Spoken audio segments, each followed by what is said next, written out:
ในชั่วโมงเนี่ยบอกได้เลยว่าวงอื่นๆในภาคบันเทิงมันอาจสิบ่คือ2-3 ปีที่ผ่านมาที่มันบูมเนาะแต่ให้ทุกคนเชื่อมั่นว่าคอยเนี่ยคือน้ำมือเจ้าบางมือคอยก็สามารถยุดได้เด้คอยกับพ่อทีซิมีกินคอยยุคอยกับบ่ได้เป็นคนรวยอย่างมากไม่หรอกแต่คอยนะบ่อยากหยุดเลยเพราะว่าคอยคืดน้ำส่วนร่วมคืดน้ำทุกคนมันเมื่อยกันทุกคนล่ะ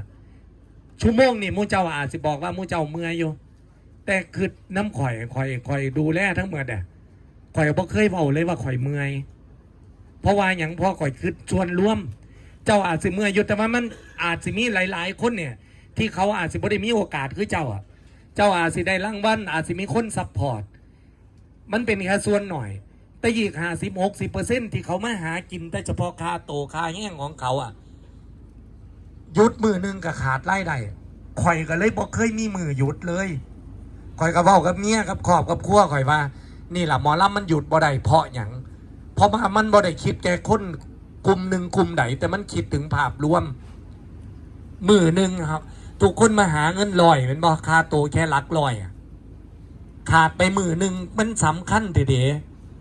บางคนบอกว่าข่อยเมื่อยเนี่ยพระเอกนั่งเอกเมื่อยเป็นอย่างหัวหนาคือบอกพ่อผ้าหยุดเศร้าคิดแบบนี้เฮาตั้งแต่มือนี้เป็นต้นไปอย่าคิดแบบนี้เลยเฮาสิคิดพอได้จากของบ่ได้แม่นเฮาบ่ได้เป็นหัวหน้ากระสร้างแต่ว่าเฮามีเพื่อนร่วมที่ใส่ชีวิตกับเฮาอีกหลายคนที่เขามีค่าหลายกับแต่ละมือที่เขาได้ทำงานเนี่ยนะครับนี่แหละผมจังบ่อยากหยุดผมไข่ผมหนาวผมเจอปัญหาต่างๆผมบ่เคยบอกเลยว่าผมเมื่อยผมบ่เคยบอกเลยว่ามันยากทั้งที่แต่ละคนก็ยากแหละแต่ว่าผมดูแลส่วนร่วมผมต้องรองรับทุกสิ่งทุกอย่างอยู่แล้วนะครับฉะนั้นจากมื้อนี้เป็นต้นไปเฮาอย่าไปคิดว่ากูเมื่อยแล้วกูต้องถอยกูเมื่อยแล้วกูต้องพักกูต้องล่าเพราะว่าคนที่เมื่อยก็เฮากับมีและคนหลายๆคนเนี่ยเขาบ่ได้มีโอกาสคือเฮาทุกคนมันบ่คือกันขนาดมาอยู่น้ำวงน้ำกันนี่มันก็บ่ได้มีโอกาสคือกันเพราะว่าแต่ละอาชีพแต่ละหน้าที่เทวดาสั่งมาให้บ่คือกันไหมครับเราต้องเห็นอกเห็นใจกันนี่แหละคือครอบครัวของเราต้องเพื่อแผ่ต้องเมตตาต่อกัน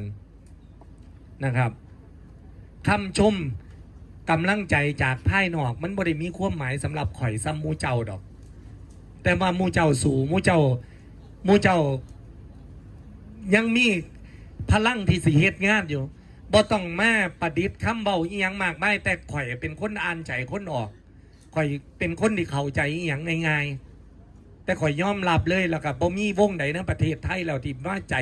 ใจสู่คือจังวงใจเกินร้อยนี่ผมบอกเลยนะครับก็อยากให้เฮาคิดฮอดมองนี้แล้วผู้ใดรู้สึกท้อรู้สึกถอยรู้สึกว่ามันยากนี่เศร้าคิด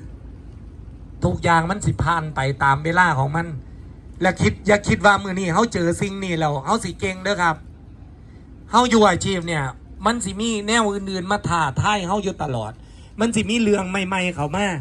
เพราะว่าเขาอยู่กับคนอยู่กับการเดินทางแล้วเขาบ่ได้อยู่กับทีเขาอยู่กับการเปลี่ยนแปลงทุกมืออาชีพอื่นๆเพิ่นอยู่กับทีแต่อาชีพเขาเนี่ยแทบสิเดาบ่ออกเลยว่ามือนี้กูต้องเจออีหยังแน่แมนบอครับแต่ว่ามันเป็นอาชีพเขาเด้มันเป็นอาชีพเขามันเป็นอาชีพที่เขามาเขาเลือกแล้วนะครับเขาอยากคิดว่ามือนี้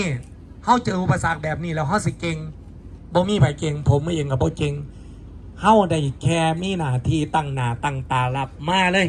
มึงสิเกิดที่ยังขึ้นกับกูบ่ตายกูสู้ได้กูบ่ตายกูบ่ถอย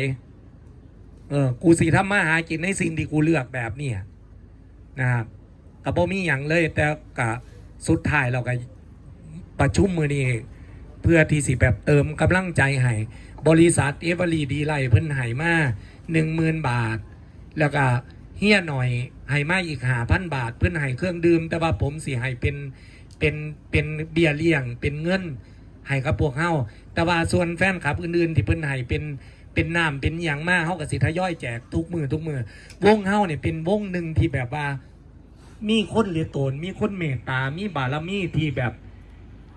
เวลาเฮ็ดอีหยังสักอย่างหนึ่งเฮาบ่ได้เดียวดายไหมทุกคนเป็ เป็นวงที่แบบมีคนเลี้ยงเขาอยู่ตลอด มีคนเลี้ยงน้ำอยู่ตลอดเลยมันบ่มีเฮาอยู่ตรงนี้เฮาอาจจะคิดว่ามันเป็นเรื่องธรรมดาเด้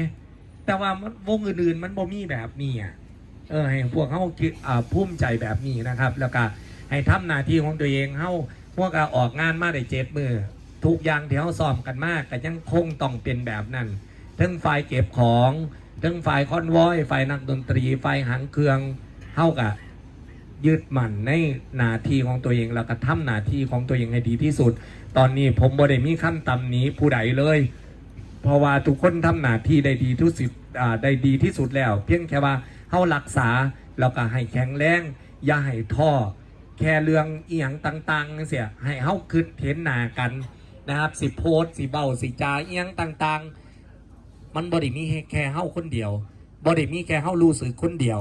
แต่ของเฮา300 กว่าคนดีอยู่หม่องนี้คือพ่อคนอื่นนำนะครับกับมีแค่นี้เลยครับกับขอบคุณทุกคนหลายๆแล้วก็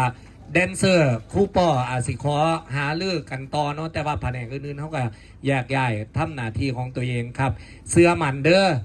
เดือนพฤศจิกางานมันห่างผมกับสิหาใส่ให้มันเต็มให้มันได้หลายที่สุดจังเดือนนี้ที่จริงแล้วเขากับนี่ประมาณ20ตอนนี้เขากับเดือนทั้งเดือนนี่เขากับบ้างแค่50 มื้อเนาะที่เหลือเขาก็ได้ออกงานกันแล้วผมสิพยายามหางานหาโอกาสดีๆมาให้ทุกคนครับผมขอบคุณครับมารับ